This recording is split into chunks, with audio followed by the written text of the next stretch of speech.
Santos, Gustavo Soler. Santos é o novo. 6h21, a gente já falou aqui sobre o Palmeiras nos donos da bola. Hoje é dia, agora, melhor dizendo, é momento de falar sobre o Santos. E hoje o Santos tem uma partida importante na Copa São Paulo de Futebol Júnior, pode avançar até a fase de mata-mata. Mas antes de falar do Sub-20, quero falar da equipe principal com o Gustavo Soler e retomar um assunto que a gente já vem trazendo aqui essa semana, Soler, com relação ao Goulart, né, e ao possível encontro entre ele e a equipe do Santos, né, para conseguir ali iniciar uma negociação. Durante a semana você já tinha trazido aqui que o Santos tinha montado um esquema, um planejamento para viabilizar a chegada do jogador. Então, queria que você atualizasse pra gente aqui nos Donos da Bola sobre essa reunião, se já aconteceu, se não vai acontecer, se está em andamento entre o Ricardo Goulart e a equipe técnica do Santos. Na verdade, o Ricardo Goulart, ele se reuniu hoje com a diretoria do Santos, né? Não o Ricardo Goulart em si, mas os agentes do Ricardo Goulart, junto com o jogador, que fizeram uma contraproposta. Por enquanto, o salário está sendo o grande impeditivo, mas o Santos vai refazer, né? Vai mostrar ali, né, alguma coisa próximo da contraproposta do que foi apresentado pelo staff do Ricardo Goulart. Lembrando que o Ricardo Goulart ganhava no Palmeiras é uma situação extremamente diferente daquilo que o Santos pode oferecer. O Ricardo Goulart ganhava no Palmeiras era algo perto de um salário milionário mensal.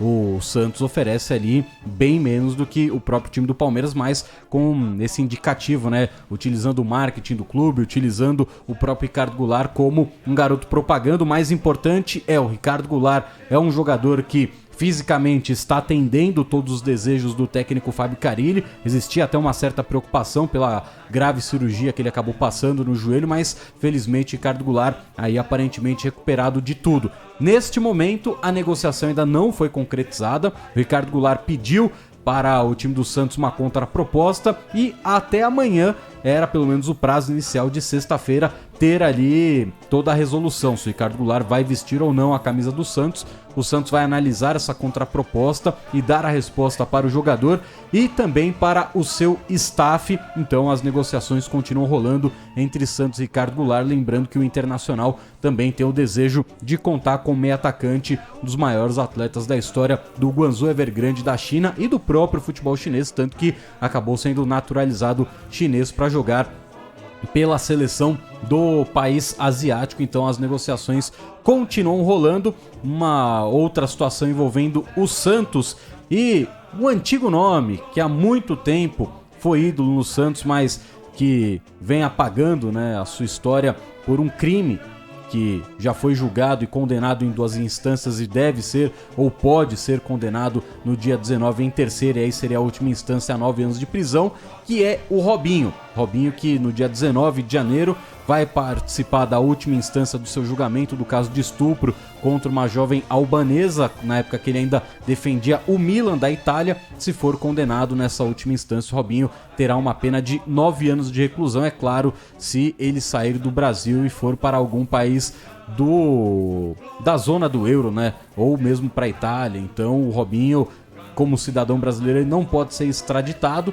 mas pode receber essa condenação de 9 anos de prisão do governo italiano por estupro. O Robinho que ainda este mês de janeiro vai receber a sua última parcela da dívida que o próprio Santos tem com ele, né? Uma dívida que era superior a 2 milhões de reais da gestão Modesto Roma Júnior. O Orlando Rolo conseguiu diminuir essa dívida para 1 milhão e 800 mil reais quando foi o presidente interino do time do Santos. O Santos agora vai pagar 150 mil reais e quitar essa dívida com o Robinho, que no dia 19 terá ali o último julgamento desse caso, onde ele já foi julgado e condenado em 2 instâncias por estupro contra uma albanesa. Falando com relação a jogadores, já que o Santos vai se reapresentar neste domingo, já sabendo que muito provavelmente não contará com o Carlos Sanches, o capitão do Peixe, maior artilheiro estrangeiro da história do clube, testou ontem positivo para a Covid-19, então, até pelo tempo de recuperação que foi reduzido para 5 dias, o Carlos Sanches não estaria à disposição no domingo para reapresentação,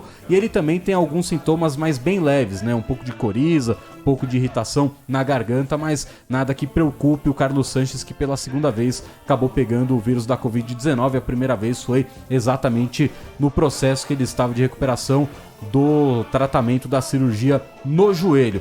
O Santos, que já conta com o Sandri, volante, que felizmente se recuperou de uma grave lesão e jogou as últimas rodadas do Brasileiro, já treinando no CTR Pelé. Goleiro John, que passou por uma cirurgia, também já está treinando e próximo de retornar aos gramados de forma oficial, também já treinando, assim como Léo Batistão, que perdeu os últimos jogos do Campeonato Brasileiro por lesão.